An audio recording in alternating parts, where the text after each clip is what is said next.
Nandito siya eh, tapos dito kami sa may sulok lang. Tapos sabi niya, ito si Aski, no? Ito yung bakla. Si Aski, nagbibihis. Malaki katawan ni Aski, diba? Nagbibihis, tapos yung bakla, nakatingin sa kanya, ginagano siya. Aski, tingnan mo.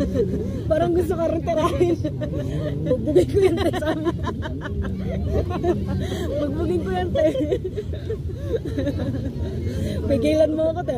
Tapos gumaganon-ganon konti, umakbang-akbang konti. Nakatalikod siya. Si Aski nagbibihis na. Kasi hindi na kami nag-CR, dito na kami nagsipagbihis. Dito lang, hindi kami pumunta sa CR. Wala kasi alam mo na ka. Tangin natin talaga. Babalatan ko talaga. Hindi pa siya nakontento. Hindi lang siya nakasentrenta. Nagawang.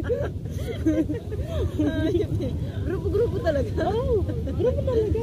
Minsan pag wala nang umano sa kanya, pupunta siya sa isang grupo ng mga ano. At saka ano yun, Sabado yata yun ng gabi. Kaya ba? Daming tao.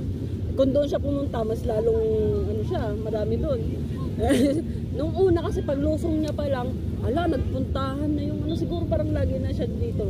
Tapos nagpuntahan na isang grupo, parang 7 ganun. Tapos inano na siya, talagang pinagpiestahan siya. Tapos tumayo, tapos parang may sa grupo na yan, may umalis, tapos parang nagtawag. Yan, ang dami. Oo, parang nagtawag. Oo nga, ay. Kailan lang yun? Si Kuya Dennis naman yung kasama ko sa SK Dubai. Ni-rape naman siya doon siya. Oo, 4 daw ang na-rape sa kanila. Sabi niya, pinunta ko doon ganun, pero hindi naman yung pupwersahin ako. Sabi, uwi siya. Sabi niya, ang punta ko doon, ganun. Pero pwede naman nila akong, hindi, inawakan daw siya, tapos talagang pinwersa siya. Ni-rape siya. Iyak siya eh, sa duty.